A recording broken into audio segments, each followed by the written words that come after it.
any real side effects. I've had a mild headache for part of the day that was probably unrelated. So all in all, a very easy first day, and I'm looking forward to giving myself the second set of injections tomorrow morning. So it's been 30 minutes since I pulled my filgrastim out of the fridge, which means it's time to inject it. I've washed my hands, and the injection process itself is very, very simple. They send you these packs with all the materials that you could possibly need, and you start by just finding a good spot on your body that you can clean off. And I can get out my needle. These have a very cool spring mechanism where they'll cover the sharp immediately. Now that's nice and clean. I can just pop my needle off. This is what the needle looks like. It's very small. It's not as scary as you would think. Take the section you've cleaned, you insert the needle straight into the skin. And just like that, my morning shots are done. And I will show you a little bit about the form that we fill out. So you enter all your vital signs, like your heart rate and your blood pressure that you took that morning. You can have someone come to your house or your workplace, or you can go somewhere to get these shots administered, or if you're not comfortable doing them yourself. But they're very easy and not that time consuming to do. This is all just information on the injection itself. And then you enter the important information from the tube and you're done with the form and you send it off to your representative. So let's talk about filgrastim. Filgrastim is a growth factor that works in two major ways. The first and most important way for our purposes as trying to donate stem cells is that it mobilizes stem cells from that inner core of your bone marrow, into your bloodstream, which is what allows the doctors to access these stem cells through IVs by just taking out and filtering your blood, rather than a slightly more invasive approach of going directly into your bone marrow. The second way they work is by increasing the production of white blood cells.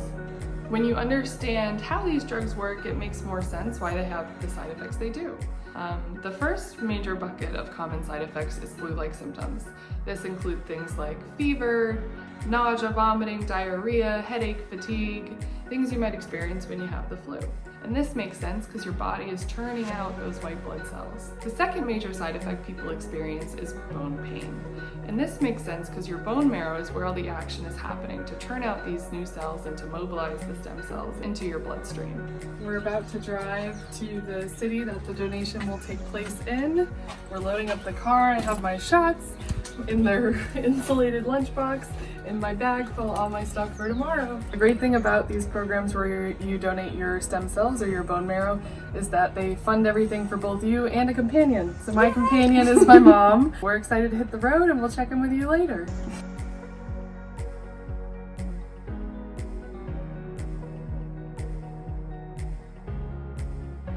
We just got to our beautiful hotel. We're about to grab some dinner and then wind down for the night because we're getting up early tomorrow for the donation. Good morning, we're headed to the donation center. I'm very excited it's about to happen.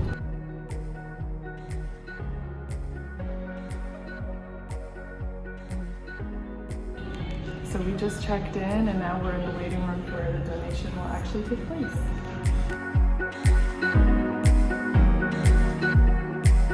So we're just leaving the donation center now. My wonderful mom took care of me the whole time. It was very easy for me. I got to just lay down and relax in bed, and they just cycled my blood and took out the parts that they needed. And now that will be driven or flown to wherever the recipient is. So my fingers are crossed that this transplant works. Something that's important to emphasize is that a stem cell transplant can be a cure for people who are going through illnesses like this. Almost 10 years after my initial cheek swab where I signed up, I got an email that I had matched. For me, it was a no-brainer. I knew that I was going to do whatever it took to move forward with this process because I sort of had seen firsthand how impactful and meaningful and truly life-saving it could be. So I was immediately excited and ready to take the next steps. As a donor, the risks to you are very, very low, and the possible benefit to the recipient is extraordinarily high, with the benefit being quite literally life. Please sign up at DKMS.org. They'll send you a swab kit in the mail. It takes 2 seconds to do some cheek swabs and send it back and give someone